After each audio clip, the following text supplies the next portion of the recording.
Taurat itu tidak semuanya bisa dibaca oleh semua orang Yahudi. Di Taurat itu dibagi-bagi, nanti dibagi 3 secara umum. Bagian yang paling dominan itu boleh dibaca oleh seluruh umat Yahudi. Ya. Bagian sebagiannya lagi itu hanya boleh dibaca oleh para imamnya saja. Ya. Ada sebagian yang lain lagi itu nggak boleh dibaca sama sekali, siapapun dia. Ya. Jadi ya mereka berusaha untuk mengaburkan ayat rajam ini ya dengan dalil eksklusivitas itu, ya bahwasanya ayat ini nggak boleh dibacakan kepada orang awam gitu, nanti akan terjadi ini itu kata mereka. Ya. Maka kita sebagaimana disebutkan dalam asar bahwasanya ia diperintahkan untuk selalu menyelisihi orang Yahudi, sampai-sampai orang Yahudi mengatakan orang ini, maksudnya Nabi kita, tidak meninggalkan satupun perkara yang berkaitan dengan kita kecuali dia berusaha untuk menyelisihi kita. Ya, maksudnya apapun perkara yang orang Yahudi lakukan, Nabi akan berusaha untuk menyelisihinya. Ya, sampai-sampai masalah kiblat pun, ya, Nabi berusaha untuk menyelisihinya dengan turunnya ayat tentang tahwilul kiblah ilal Ka'bah itu. Baik. Jadi hikmah yang pertama adalah ikhtibarul ummah fil amali bima la yajiduna lafdhahu fil Qur'an. Faqad wujida al-an man yaqul la rajmah li'annahu laysa fil Qur'an. Maka tidak bisa ada orang yang mengatakan nggak ada rajam zaman sekarang karena nggak ada lafaznya dalam Al-Qur'an. Ya, berarti orang yang seperti ini dia nggak lulus ujian dari Allah. Ya. Fa fihi idzan ikhtibar an ya'mala bi nassi mansukh lafzi. Ya. Diuji keimanannya sih. Iman itu kan patokannya ke dalam perkara yang gaib, ya. Rukun iman itu kan melihat itu adalah dalam perkara-perkara yang gaib, itu al-iman billah wa malaikatihi wa kutubihi wa rusulihi, dengan hal-hal yang gaib mayoritasnya di situ. Keyakinan hati masalahnya iman.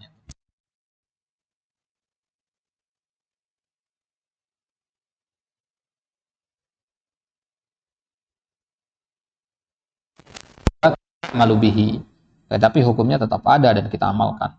Kadzalika aidan tahqiqul iman bima anzalallahu azza wa jalla fa innal insan kullama tahaqqaqa imanuhu izdada imtithalan li amri rabbih.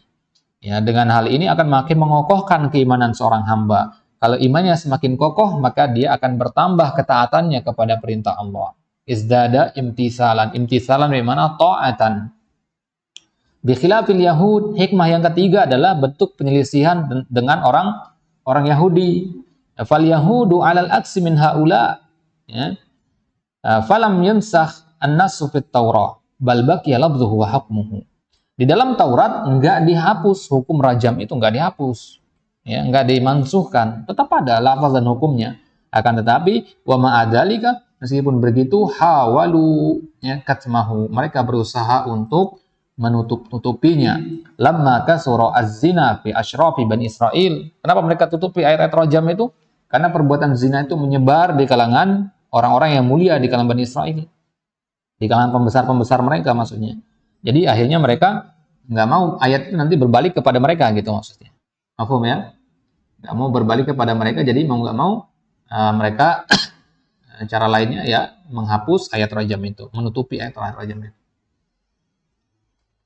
Qalu kaifa ya narjimu al-asyraf, bagaimana mungkin kita merajam orang-orang yang pembesar kita, para pejabat kita? Hada la yumkin, ya. Fa ahdatsu lahum uqubah yusawwad wajhuz zani waz zaniyah. Maka kemudian Allah Subhanahu wa taala membuat bagi mereka itu hukuman lain selain rajam. Apa? Allah rubah wajah orang yang berzina itu menjadi hitam, ya. Wa yarkabani ala himarin ahaduhuma wajhuhu ila wajhil himar wa thani wajhu ila dubril himar wa yutafu bihima fis suq wa yuqalu hadani zaniyan. Wa yarkabani ala himarin ahaduhuma wajhu ila wajhil himar, ya. Jadi dua pezina tadi dia akan dinaikkan ke atas himar, ya. Satu menghadap depan, satu menghadap belakang, dan kedua-duanya wajahnya menghitam. Ya.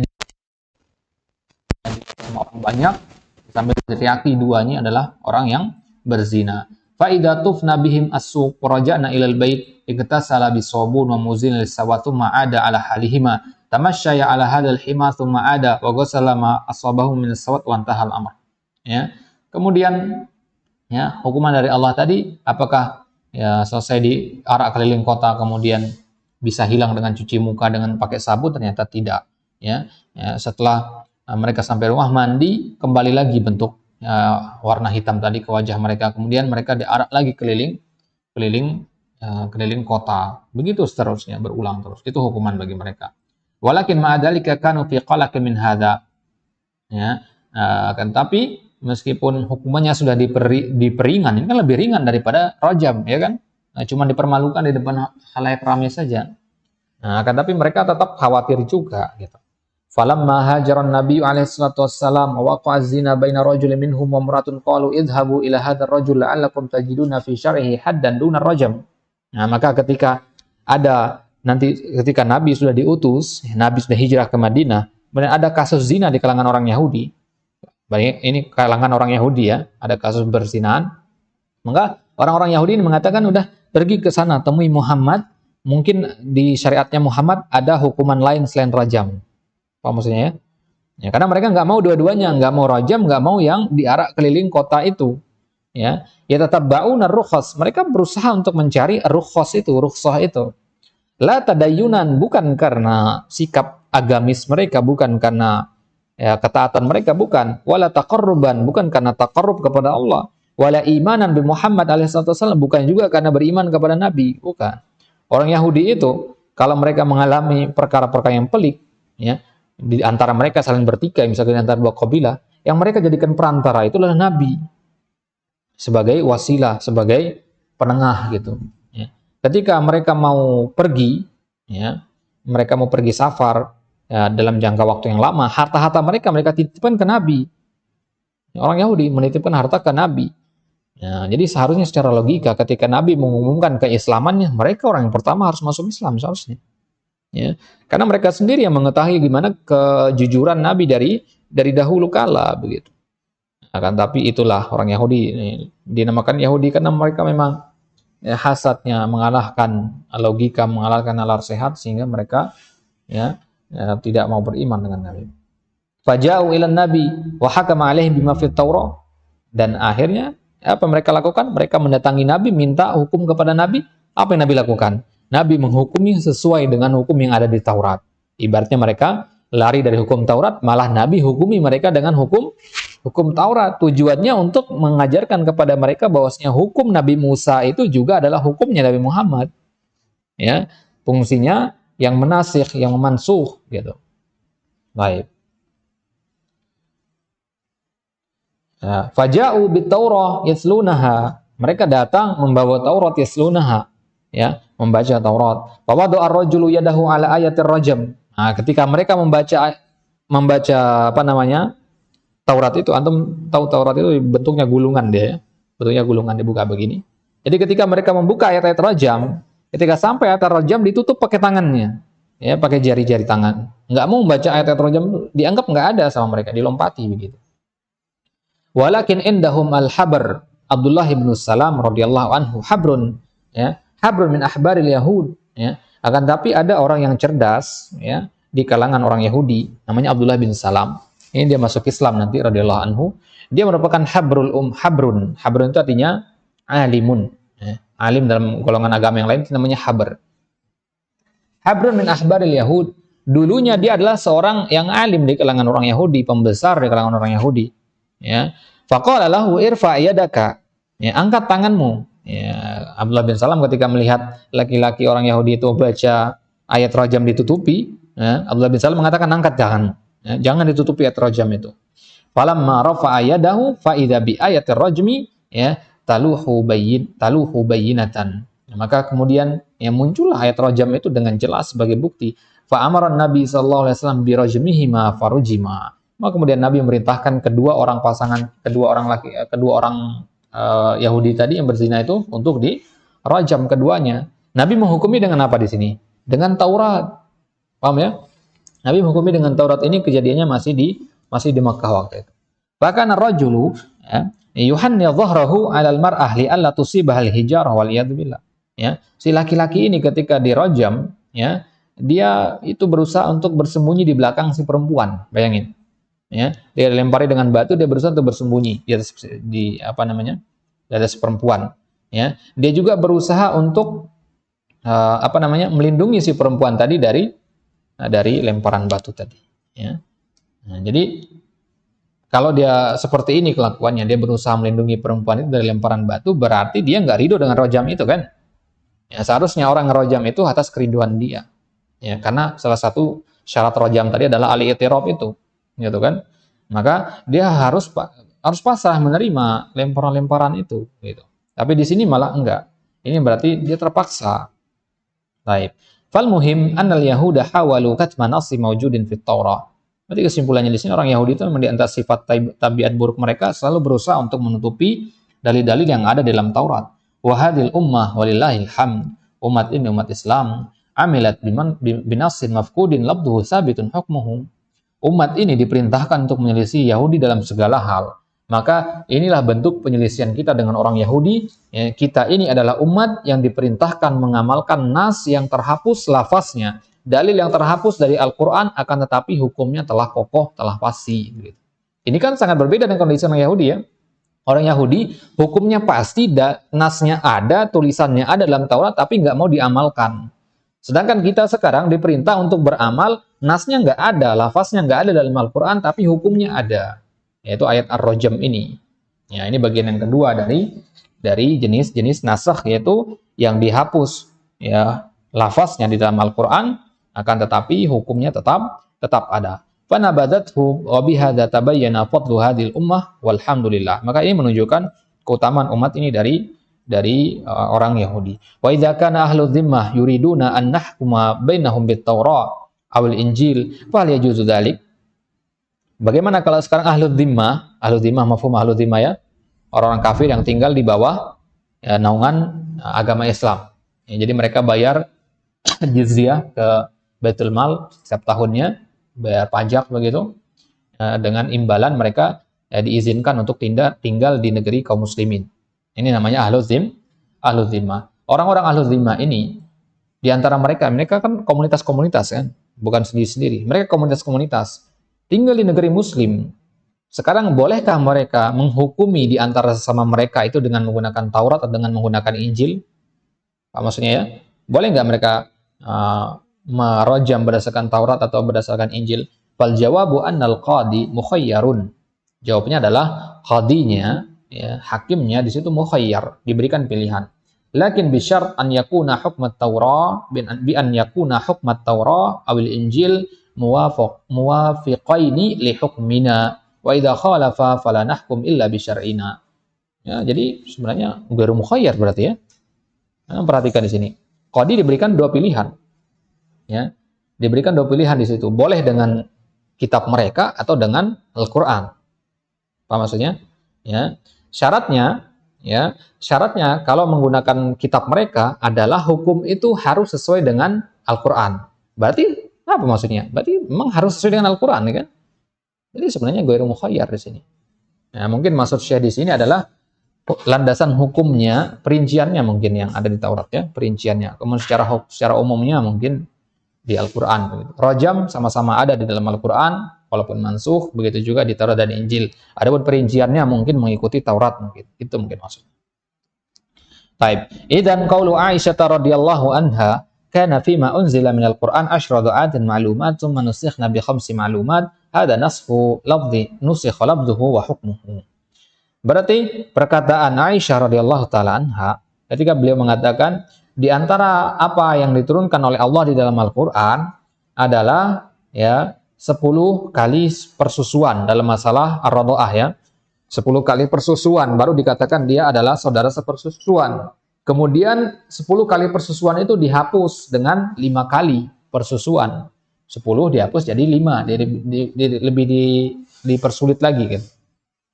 Hadza nusikha lafzuhu wa hukmuhu. Ini lafaznya nggak ada dalam Al-Qur'an tentang 10 ini, begitu juga hukumnya sudah tidak ada lagi. Ya, nggak ada lagi sekarang orang yang berpendapat harus 10 kali itu, nggak ada lagi pendapat seperti itu. Wa qad yatama'a fi hadzal hadits man nusikha lafzuhu wa hukmuhu wa man nusikha lafzuhu faqad fal asharu hadhihi nusikhat lafzan wa hukman falaysat fil Qur'an wa laysa hukmuha baqiyan. Dalam hadis Aisyah tadi dikatakan ya 10 kali persusuan itu, 10 ini secara lafaz, secara hukum terhapus, ya kan? Di dalam Al-Qur'an nggak ada yang mengatakan 10 ini kan. Ya. Diamalkan apa tidak? Enggak juga. Ya, nggak ada dalam Al-Quran. Waladhi nusikha labtuhu duna hukmihi huwal khams. Tapi yang dihapus hanya lapasnya saja, itu yang 5 tadi. Paham maksudnya ya? Jadi awal pertama kali syariat mengatakan berapa kali persusuan? 10 kali. Kemudian dimansuhkan. Hukum dan lafaznya sekaligus. Paham ya? Kemudian diganti dengan berapa kali? 5 kali. Yang 5 ini juga dimansuh. Apa yang dimansuh? Lafaznya. Hukumnya tetap ada. Berarti yang berlaku sampai zaman sekarang yang 5 ini. Paham ya?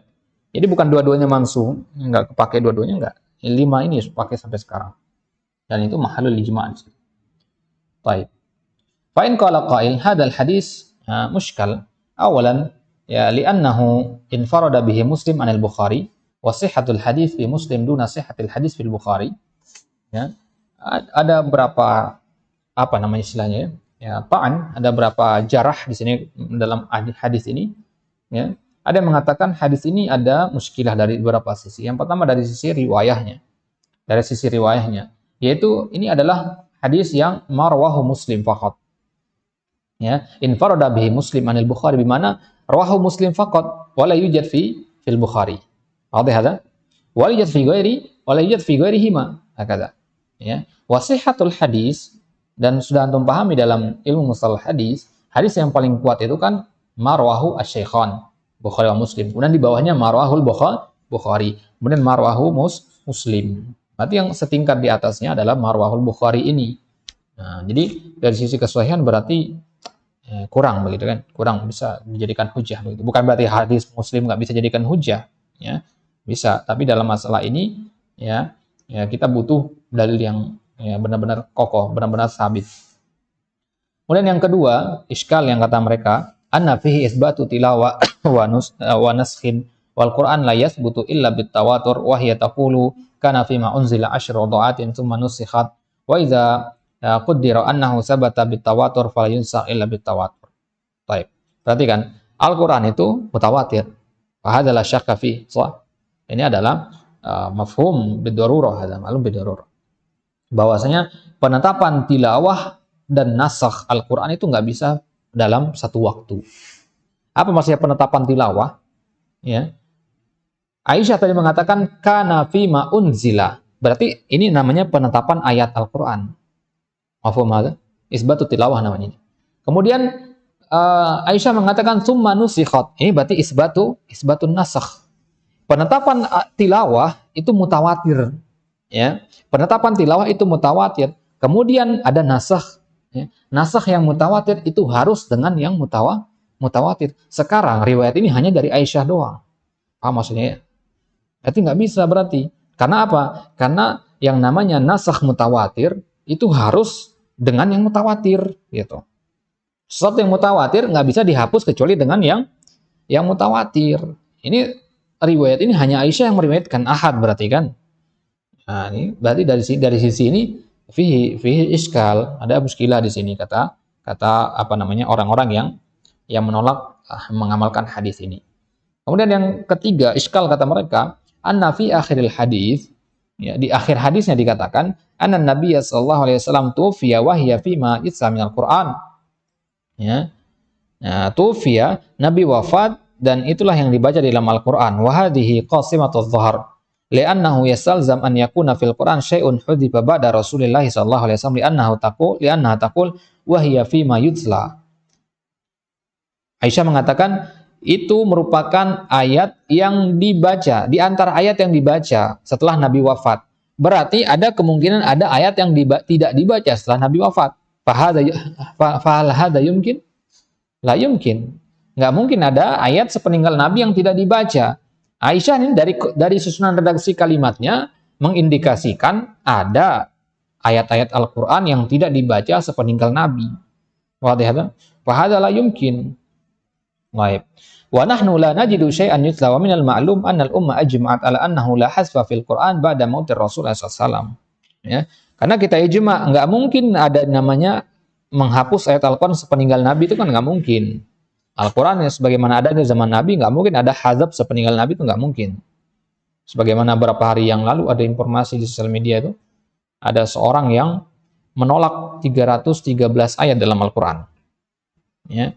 Dia mengatakan ada 313 surat, ada 313 ayat di dalam Al-Quran yang harus dihapuskan, sudah tidak relevan dengan zaman ini katanya. Wah, ada kufrun ala kufrin hada. Baik. Idan fayakunu hadzal haditsu khilaful ijma'il qat'i. Maka hadis ini kata mereka, ini berarti menyelisih ijma' yang qat'i. Ya. Nanti bahas di pembahasan ijma' nanti ada ijma' qat'i, ijma' zanni dan ijma' sukuti. Ya. Di sini ijma' qat'i ini yang paling tinggi derajatnya. Qat'iyus subut ini di bawahnya ada ijma' zanni nanti. Ini ijma' qat'i ini paling tinggi dia. Ya. Kalau ada satu hadis menyelisih ijma' qat'i, maka hadisnya yang tidak diterima. Paham maksudnya ya? Ya, berarti hadisnya ada yang masalah karena nggak mungkin ijma' qat'i itu terjadi dan menyelesaikan hadis yang sudah ada. Paham maksudnya ya? Berarti ada di antara dua hal ini yang keliru. Kalau ijma' nggak mungkin keliru. Karena la tajtami ummati ala dolalah, ya kan? Berarti di sini hadisnya lah yang berarti perlu diperiksa lagi kata mereka. Wa antum tahkumuna bisududil hadithi fi adna min dzalik, fahkumu bisududi hadzal hadits. Kata mereka, orang-orang yang menolak hadis Aisyah tadi, ya, kalian wahai orang-orang yang mengamalkan hadis Aisyah, ya, kita maksudnya di sini Syekh Utsaimin, ya, ya, Syekh Utsaimin mengamalkan hadis Aisyah tadi, gitu kan? Ya, dan jumhur juga mengamalkan seperti itu. Dan mereka mengatakan kalau kalian ya mengamalkan, wahai orang-orang yang mengamalkan hadis Aisyah, kalian itu sering menghukumi hadis-hadis yang lain selain hadis Aisyah ini dengan kata sad. Banyak hadis-hadis lain yang kalian hukumi dengan kata sad, padahal tidak separah hadis Aisyah ini kata mereka. Maka fahkumu bisuzudi hadal hadis. Maka seharusnya hadis ini lebih pantas untuk kalian hukumi dengan kata sad itu. Baik itu mana sad? Mukhalafatu rawi siqatin biman huwa awsaq minhu. Sad itu maksudnya seorang perawi yang sikoh menyelisihi riwayat orang yang lebih sikoh dari dia. Hujan. Cerah ya? Cerah tapi hujan. Baik. Jadi ini tiga i'tiradat, tiga bantahan dari orang-orang yang menolak ya pendalilan dengan hadis Aisyah tadi. Mau ada? Ya, dia menolak pendalilan hadis Aisyah tadi. Maka kaifa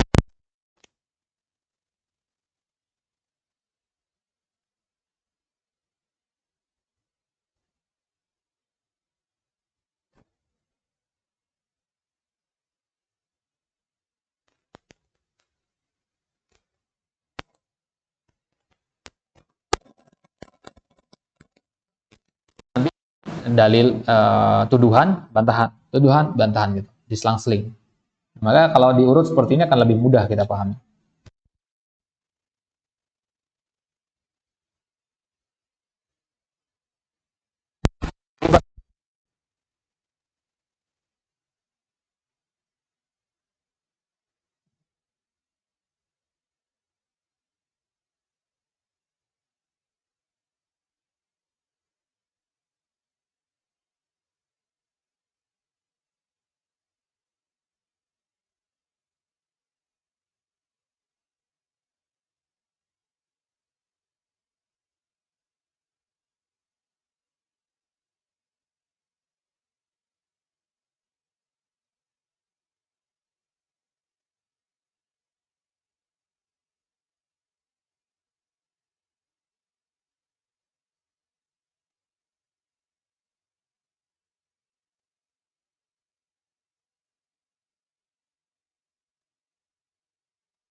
gitu.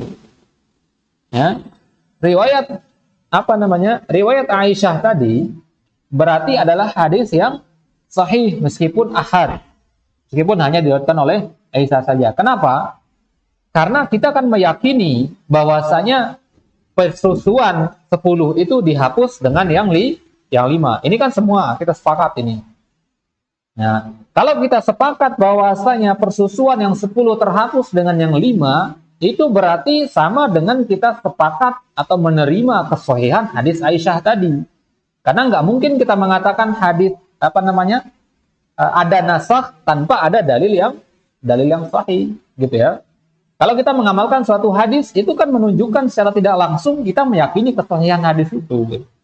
Antum mengamalkan suatu hadis misalkan, meskipun antum nggak tahu derajat hadis itu, tapi dengan antum mengamalkan itu menunjukkan antum meyakini kesahihan hadis itu. Kan nggak masuk akal orang tahu ini hadis dhaif tapi diamalkan, kan nggak mungkin. Gitu. Baik. Itu bantahan ilah yang kedua. Kemudian ilah yang ketiga, wahiya qauluha tuwfiyar rasulu sallallahu alaihi wasallam wahiya fi ma yutla minal Qur'an fa ajaba an dzalikal ulama bi annaha kanat fi ma yutla minal Qur'an bihasabi man lam yablughum an-nasxu yakni laisa kullun nas yatlunaha balil ladina lam ya'lamu bin nasxi wa aradat min hadza radhiyallahu anha anna nasxa kana mutaakhiran fa'alima bihi ba'dun nas wa jahilahu ba'dun nas wa saru yatlunahu ba'da wafatin nabi alaihi salatu wassalam hatta intashara an-nasxu wa turika. Jadi maksud dari perkataan Aisyah bahwasanya ayat ini maksudnya yang 5 ya, 5 rodoat itu adalah di antara ayat yang dibaca sepeninggal Nabi. Maksud perkataan beliau ini patokannya kepada orang-orang yang belum mengetahui adanya nasakh itu. Paham maksudnya? Bukan berarti ada ayat yang nggak dibaca sepeninggal Nabi, bukan. Tapi ini patokannya kepada orang-orang yang dia mungkin nggak tahu bahwasanya yang 10 itu sudah diganti dengan yang 5, gitu. Paham ya? Jadi perkataan Aisyah ini ingin menegaskan, wahai kalian para sahabat yang belum mengetahui bahwasanya 10 ini sudah diganti dengan yang 5, sekarang kalian harus tahu yang 10 itu sudah dinasakh diganti dengan yang 5. Maksudnya ya? Nah, jadi itu mana dari perkataan Aisyah di sini. Karena banyak kata Syekh di sini. Karena banyak orang yang nggak mengetahui, ya, yang nggak mengetahui bahwasanya yang 10 itu telah dinasakh. Begitu. Jadi mereka tetap mengamalkan yang 10. Mafhum ada? Nah, dan merupakan kebetulan yang sangat pas juga di sini hadis ini diriwayatkan sama Aisyah ya. Pas sekali Aisyah yang meriwayatkan. Siapa lagi yang lebih berhak meriwayatkan ini selain Aisyah? Ini masalah persusuan. Yang paling paham dengan hal persusuan itu kan perempuan, ya, mereka yang mengalaminya. Dan perempuan yang paling dekat dengan Nabi siapa? Aisyah. Ya. Kalau seandainya ini diriwayatkan sama Abu Hurairah atau Ibnu Abbas atau Ibnu Umar, ya, tentu perlu kita teliti lagi di situ. Ya. Perlu kita rujuk lagi di sini, perlu kita konfirmasi lagi. Tapi ini Aisyah langsung meriwayatkan. Ini merupakan kebetulan yang mungkin Allah memang ya takdirkan seperti itu, gitu. Ya, di antara keberkahan Aisyah dalam masalah ini. Baik. Hadhihi hiyal ajwibatu tsalatsa an hadhil i'tiradat tsalatsa. Maka kata Syekh, inilah 3 jawaban atas 3 bantahan tadi. Wala syakka an aqwaha wurudan huwal akhir. Maka kata Syekh, yang paling kuat, bantahan yang paling kuat adalah bantahan yang terakhir kata Syekh. Yang ketiga tadi. Ya. Di sini Syekh enggak ini ya, kurangnya di sini nanti kalau antum baca di kitab-kitab tafsir atau usul tafsir, antum temukan perkataan penjelasan yang terakhir tadi, ya, antum tambahkan catatan kaki di sini. Ya. Karena Anda selama baca kitab-kitab tafsir juga belum pernah temukan penjelasan yang kayak gini. Tapi Syekh tadi mengatakan apa? Fa'ajaba'an dzalikal ulama, kata Syekh. Ya kan? Berarti ini ada di kitab-kitab para ulama berarti pendapat ini. Tapi Anda belum pernah temukan ya. Mungkin antum nanti kalau baca kitab-kitab temukan, bisa ditambahkan catatan kakinya di situ. Ya. Karena Syekh nggak menyebutkan di sini diambil dari mana pendapat ini. Baik. Lakin An-Nawawi wal ulama rahimahumullah ajabu anhu bima dzakartuhu. Di antara yang beliau masukkan di sini dengan ulama tadi adalah Al-Imam An-Nawawi. Berarti rujuk kepada karya-karya Imam Nawawi. Mungkin Al-Minhaj dulu, ya. Al-Minhaj ya, yang paling luas ya fikihnya. Mungkin di akhir-akhir bab itu. Baik. Tadi perasaan disebutkan di sini.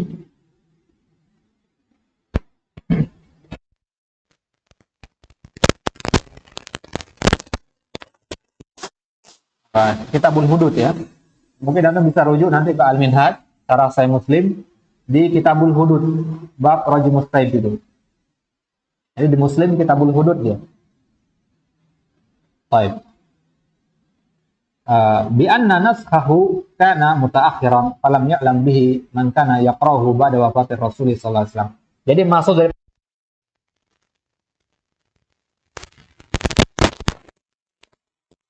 itu terjadinya belakangan gitu. Belakangan, dekat-dekat wafatnya Nabi.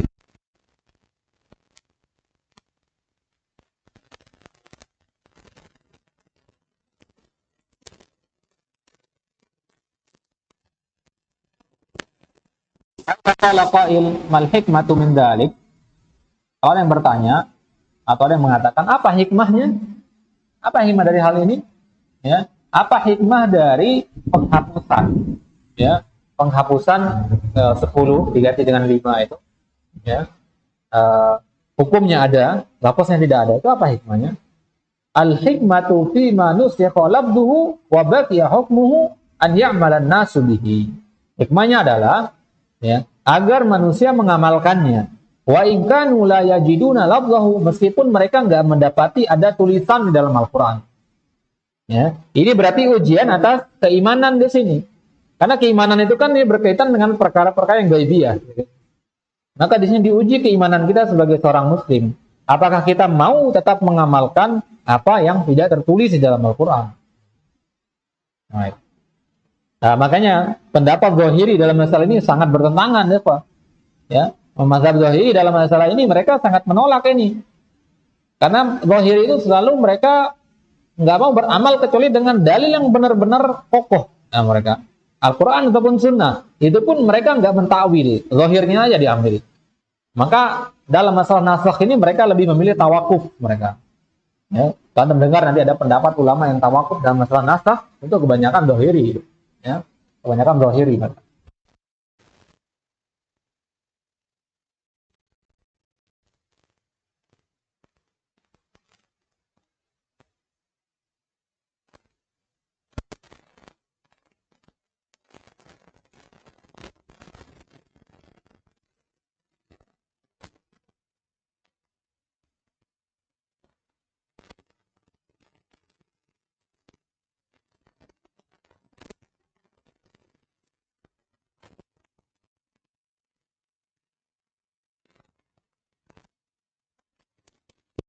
Kanat fil awwali asyra thumma alat ila khamsin.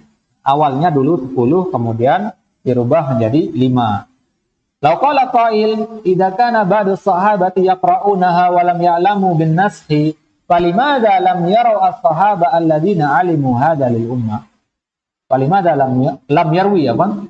Ada alif setelah waw di situ? Ada enggak? Enggak ada kan? Falimada lam yarwi as-sahabatu alladziina 'alimu hadza lil. Kalau tadi kita katakan sebagian sahabat tabi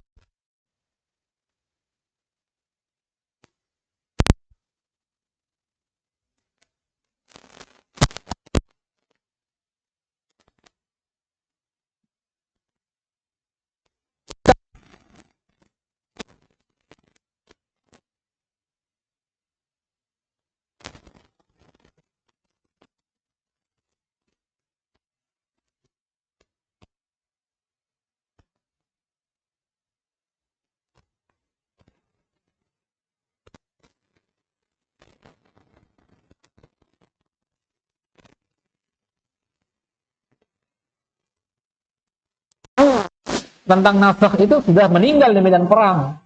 Paham ya? Sebagaimana antum tahu di zaman khilafah Abu Bakar itu kan ada banyak huruf riddah itu kan. Sampai-sampai kan Umar khawatir para penghafal Al-Qur'an itu habis mati nanti di medan perang. Ya. Itu menunjukkan setelah berlalunya masa kenabian itu banyak terjadi perang yang melibatkan para sahabat, dan bukan para sahabat biasa yang terlibat ini, para ulamanya gitu. Ya, para ahli ilmu yang mereka memegang bagian dari memegang peranan penting dalam penyebaran hadis begitu. Kalau mereka wafatlah bersama dengan mereka, itu ilmu agama yang banyak itu. Baik. Au ma atahum ahadun yarwi anhum. Bisa jadi mereka mati di medan perang, atau bisa jadi nggak ada seorang pun yang bertanya kepada mereka gitu. Jadi para sahabat yang tahu ini menganggap sahabat yang lain sudah tahu, sehingga mereka merasa nggak perlu untuk memberitahu kepada yang belum tahu gitu. Oh, ada? Baik. Lihada la tadunnu anna Abu Hurairah aktsara haditsan an Rasul min Abi Bakar, walakinnahu aktsaru tahditsan. Oleh karena itu, jangan antum mengira bahwasanya Abu Hurairah itu lebih banyak hadisnya daripada Abu Bakar. Enggak. Yang paling banyak hadisnya itu sebenarnya Abu Bakar. Ya. Abu Hurairah itu yang paling banyak meriwayatkan hadis, bukan yang paling banyak hadisnya. Paham maksudnya ya? Kalau ditanya sama orang, siapa yang paling banyak meriwayatkan hadis? Abu Hurairah jawabannya kan. 5.346 hadis diriwayatkan oleh Abu Hurairah. Ya, dibandingkan dengan Aisyah 2000 hadis yang diriwayatkan. Sangat jomplang sekali setengahnya. Ya. Akan tetapi bukan berarti Abu Hurairah yang paling banyak bersama Nabi, tidak. Yang paling banyak bersama Nabi itu Abu Bakar dan Aisyah. Maka secara logika mereka yang paling banyak hadisnya kan. Akan tetapi kenapa kok nggak Abu Bakar meriwayatkan hadis? Abu Bakar tuh meriwayatkan hadis nggak sampai 1000. Ya. Abu Bakar tuh bahkan nggak masuk 10 besar para sahabat yang paling banyak meriwayatkan hadis. Ya. Padahal beliau adalah orang paling dekat dengan Nabi. Harusnya beliau yang paling banyak meriwayatkan hadis. Lantas kenapa Abu Bakar nggak banyak meriwayatkan hadis? Ya karena itu tadi, nggak ada orang yang datang meminta hadis kepada beliau. Gitu. Paham ya? Ya, karena hadis itu nggak kita datang ke rumah orang bacakan hadis, enggak. Kemuliaan penuntut ilmu hadis itu adalah dengan mereka didatangi. Gitu. Gitu ya. Nggak ada istilahnya. Ya. Nanti lihat Abdullah bin Mas'ud didatangi sama Ibnu Abbas. Ya. Abdullah bin Mas'ud didatangi sama Ibnu Abbas. Ibnu Abbas dari sisi nasab merupakan ahli baitnya Nabi, tapi dia mendatangi rumah Ibnu Abbas, rumah Ibnu Mas'ud untuk mengambil hadis. Karena memang seperti itu kata Ibnu Abbas. Hakadha nahnu talibul hadis. Beginilah kondisi kami para pencari hadis itu. Kami yang mencari kemana hadis itu ada. Bukan hadis itu mendatangi kami. Baik. Walakinnahu wa illa fa inna ma 'inda Abi Bakr min al-hadits aktsar bi katsirin mimma 'inda Abi Hurairah radhiyallahu anhu. Jadi hadis yang dimiliki oleh Abu Bakar itu jauh lebih banyak daripada Abu Hurairah. Lakin Abu Bakr radhiyallahu anhu kana masyghulan bil khilafah. Tapi Abu Bakar yang mana beliau adalah seorang sahabat senior, ya bahkan termasuk orang yang awal pertama masuk Islam, beliau sibuk dengan urusan khilafah. Urusan kepemimpinan begitu. Enggak seperti Abu Hurairah. Abu Hurairah kan enggak punya posisi penting di kalangan para sahabat. Nah, dan bahkan beliau tinggalnya di Sufa kan. Tinggalnya di Sufa, Ashabus Sufa. Jadi enggak punya kegiatan lain. Makanya beliau banyak meriwayatkan hadis. Baik. Walam yakun mutafarrigan li an yuhadditsan nas walam tutilla muddatuhu. Ya. Umur beliau juga enggak panjang, enggak sepanjang umurnya Abu Hurairah. Baik. Nah, itu dia akhir dari pembahasan tentang aqsamu an-nasakh. Berarti kesimpulan kita nasakh itu ada 3. Yaitu yang pertama manusikha lafzuhu, ya, manusikha hukmuhu duna lafzihi. Yang dihapus hukumnya tapi lafaznya ada. Ini ayat musabarah itu. Kemudian yang kedua yang dihapus lafaznya tapi hukumnya tetap ada, yaitu contohnya ayat rajam. Kemudian yang ketiga yang dihapus dua-duanya, hukum dan lafaznya. Apa contohnya? Ya. Nah, 10 rodoat tadi. Kalau yang 5 bagaimana? Nah, lafaznya saja, hukumnya masih berlaku. Paham ya? Jadi kalau nanti ditanya antum, coba berikan lafaz dan hukum. 5 rodoat itu enggak. 5 rodoat itu ya dia yang menghapus, dia yang dihapus.